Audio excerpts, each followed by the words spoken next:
Oggi vi presento un video per me molto importante. Ho eseguito 2 disegni affiancati sullo stesso foglio dello stesso albero. Il primo realizzato su dei bozzetti presi en plein air e il secondo che deriva dal primo e mostra la sua evoluzione grafica. 2 cose volevo dirvi. La prima è che il video della storia di Laszlo Biró, colui che ha sognato e realizzato la penna a sfera, si sta componendo. Vado un poco lentamente perché voglio assicurarmi che tutte le fonti siano attendibili, quindi non più tardi di 2 settimane e ve lo presenterò. La seconda è il ringraziamento doveroso a coloro che mi seguono e si iscrivono al canale. Grazie davvero. Ed ora non mi resta che lasciarvi al video. Buona visione. Il foglio è stato diviso da una linea matita in 2 parti, dove vado ad eseguire 2 disegni distinti e conseguenti.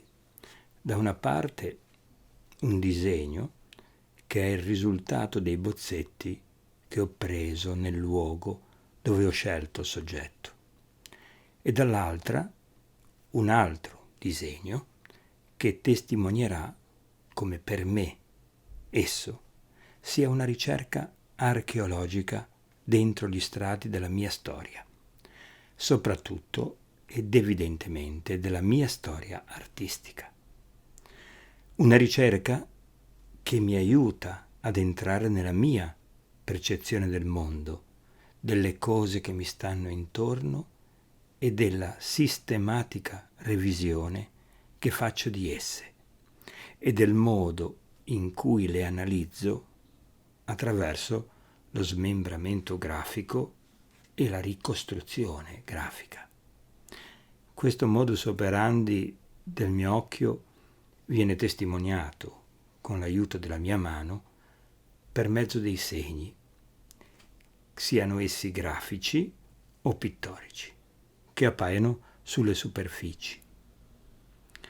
Ho voluto cercare di esemplificare questo metodo oggi scegliendo un soggetto frutto di una mia recente esperienza di osservazione.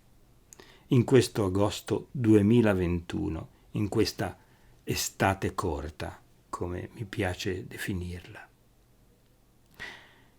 Quindi mi piace, come vedrete, a poco penetrare dentro le pieghe della costruzione dell'immagine per poter dare un'idea di come avviene anche dentro di me questa rimodellazione della forma. Sempre, naturalmente, con nelle orecchie il suono assordante delle cicale, che sono come segni piccoli e affollati.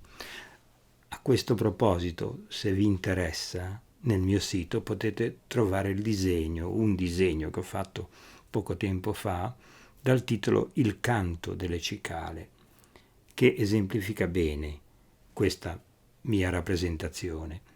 Vi metterò il link senz'altro nella descrizione sotto il video.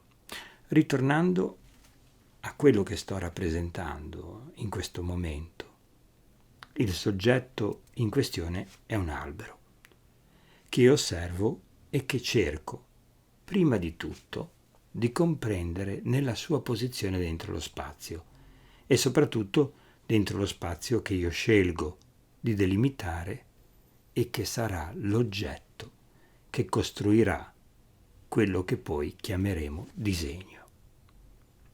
I segni che adopero sono quelli di un tratteggio abbastanza semplice, che modella le parti in ombra e in luce, fino ad arrivare ad una soddisfacente base da cui posso partire per il disegno successivo. Comunque essa è già naturalmente frutto di una scelta stilistica, non c'è ombra di dubbio su questo. Io non disegno ciò che ho davanti, ma ciò che ho osservato e che mi ha interessato per cogliere gli elementi fondamentali della rappresentazione e del suo svolgersi. quando parlavo di immersione nella natura, consigliavo di prendere appunti, di fare dei bozzetti, cosa che io ho fatto sistematicamente, per poter, le volte che ci troviamo in studio o in un luogo al chiuso, quindi non dentro la natura, avere già all'interno di questi bozzetti l'impronta, la restituzione percettiva che l'oggetto ci ha lasciato dentro durante la fase di realizzazione di essi. È necessario, a mio avviso, durante questa fase, sforzarsi di dimenticare e di non farsi influenzare dal ricordo, ma di partire esclusivamente dal bozzetto che si è presi sul posto. Non sarebbe sbagliato tentare di definire un ricordo e di cercare di disegnare a mente ciò che si è visto, ma in questo caso ciò che abbiamo visto è importante perché è frutto di un'elaborazione dentro la natura e non davanti ad essa, e quindi, per quanto mi riguarda, più vera e più affidabile. È per questo che io ricorro al bozzetto, al disegno che ho fatto dentro alla natura. Il disegno, questo che eseguo in questo momento, si presenta in video e quindi si può cogliere lo svolgersi nel tempo a seconda del ritmo cadenzato dei segni su di esso. E questa è una cosa che mi piace molto e forse è uno dei motivi principali per cui io sono qui su questa piattaforma. Ma chi stabilisce la sua fine, il suo termine? C'è un momento, infatti, un punto in cui, compiuto in tutte le sue parti, potrebbe risultare finito, perché essendo approssimativo come uno schizzo, la fruizione e la comprensione del soggetto bastano al fruitore perché ha capito di cosa si tratta. È quel momento fondamentale in cui dobbiamo cercare di spersonalizzarci e osservarlo oggettivamente e in maniera più neutra possibile. Almeno è quello che si deve cercare di fare per poter verificare se il disegno funzioni. Cosa vuol dire funzionare? Se è equilibrato e soprattutto se è ciò che avevamo intenzione di fare. Apro una parentesi. Si dice che un disegno sia buono se ci convince quando lo osserviamo il giorno successivo, però molte volte accade il contrario.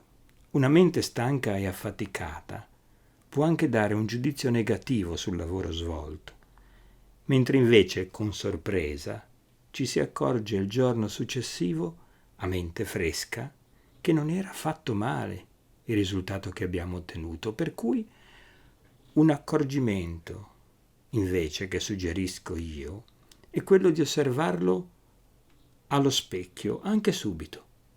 In questo modo il lavoro ci sembrerà nuovo e i difetti salteranno al nostro occhio immediatamente con la sua visione speculare. In questa fase però è necessario essere molto sinceri con noi stessi e non cercare di barare. Non è importante e negativo, anzi è fondamentale riconoscere la nostra insoddisfazione e ricominciare a ristabilire assolutamente un equilibrio arricchente che non farà che bene alla nostra ricerca e all'evoluzione grafica.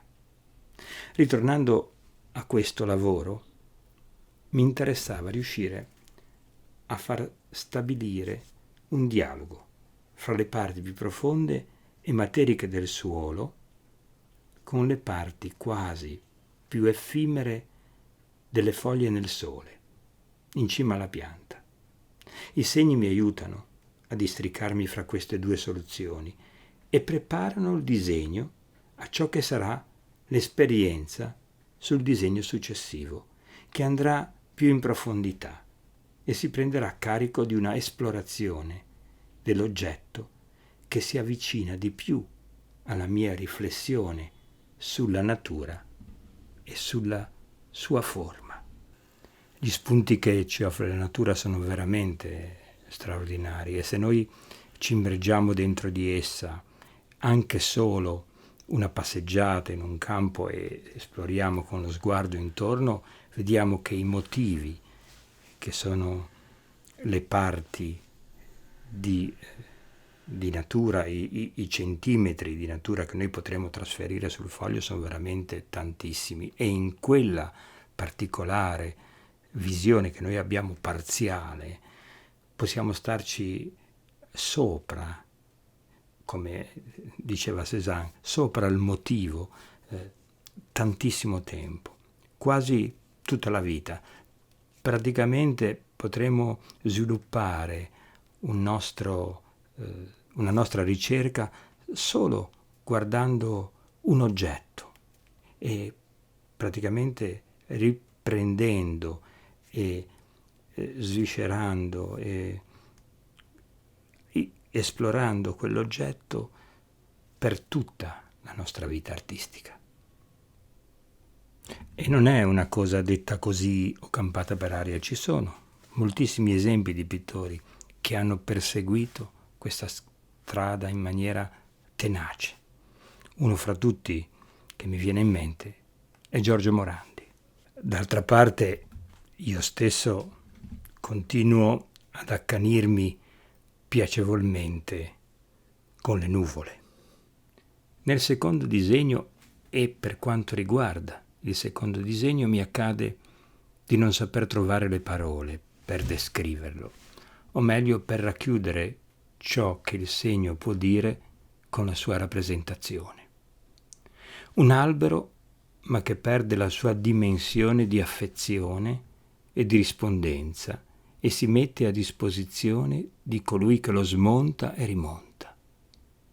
Ecco, non è un'operazione di sintesi che procede verso l'asciugatura della forma fino a far rimanere solo linee e quindi andare verso l'astrazione.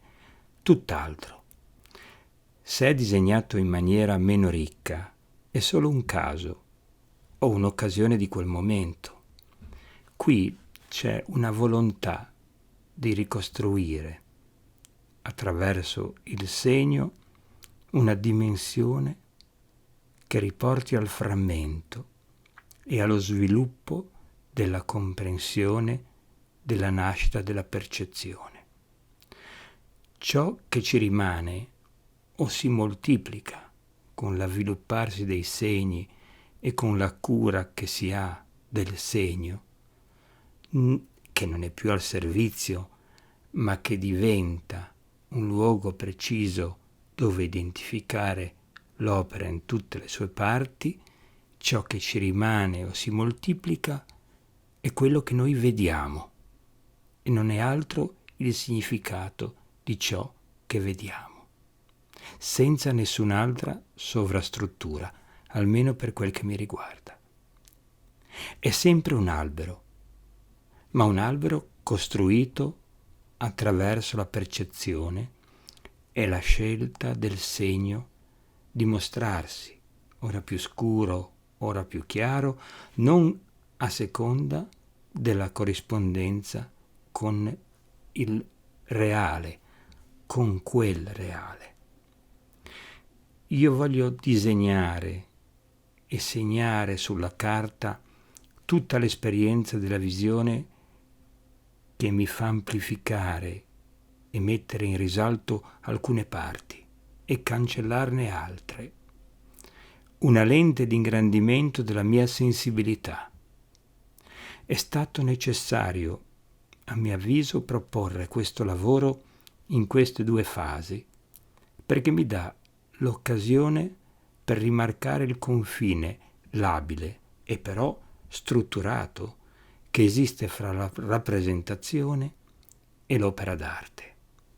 L'incomprensibile o il difficile a dirsi rimane in questo groviglio di segni che affido alla contemporaneità e che sento proprio fisicamente di costruire come se avessi da rifare un mondo. Non so se sono riuscito a spiegarmi, perché le parole a volte sono tanto poche, o meglio, devono non dover descrivere naturalmente tutto. Una cosa però si può necessariamente dire, ed è squisitamente tecnica. Il bagaglio di segni, di prove, di possibilità, di un mezzo, sono il vero soccorso per un disegnatore, perché si trova ad avere così molte possibilità di tono, di forma da poter usare, e così arricchire non solo il lessico del disegno, ma anche e soprattutto la sua capacità espressiva. Se osservate questi due disegni vicino, ripeto, potrete sciogliere un poco di nodi riguardo la lettura dei miei lavori e spero anche la possibilità di comprensione di un metodo che si conquista duramente e con costanza. Vorrei dire anche a tutti e a tutte coloro che si approcciano al disegno o alla pittura di dimenticare la copiatura da fotografie, ma, e lo ripeterò spesso, di avere all'inizio un rapporto stretto con ciò che i loro occhi, che la loro visione binoculare può vedere. Non indulgete nella copiatura di fotografie che sono uno svilimento per la fotografia stessa. È un'occasione sprecata per servirvi invece del materiale percepito in tutta la sua tridimensionalità. Il fotografo, anche lui, mica scatta fotografie a fotografie. Quindi, soprattutto se siamo all'inizio di un approccio con un mezzo di espressione grafico pittorico, cerchiamo di mettere davanti a noi un oggetto, qualsiasi esso sia, e di affrontarlo, anche con tutte le asprezze e le difficoltà, ma sempre con passione. Il segno si costruisce con l'esperienza dell'osservazione e della restituzione di ciò che noi vediamo attraverso di esso. Se ci appassiona la struttura di un oggetto o il suo profilo, usiamo questo per modificarlo, il segno, e per farlo maturare, cercando sempre di avanzare parallelamente nella comprensione della forma e nel miglioramento del segno. Poi, come ho detto nello scorso video, oltre alla natura e alla costanza del disegno, ci sono tutti gli alberi della storia dell'arte da osservare. Parlo di alberi perché sto disegnando un albero, e non sono mica pochi. Guardare e soffermarsi sulla ricerca pittorica del passato è fondamentale. Se dovessi chiudere gli occhi adesso e dirvi quali siano gli alberi che mi vengono in mente, direi un disegno di Rembrandt di un tronco, che è in un libro che ho comprato moltissimi anni fa e che mi ha colpito molto.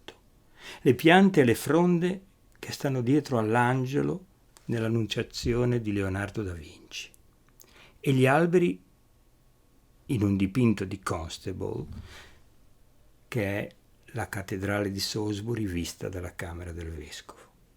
Queste sono le strutture che mi vengono in mente per prime e che quindi devo andarmi a vedere e rivedere, anzi scoprire quanto di quelle cose ci sono dentro quello che sto facendo ora.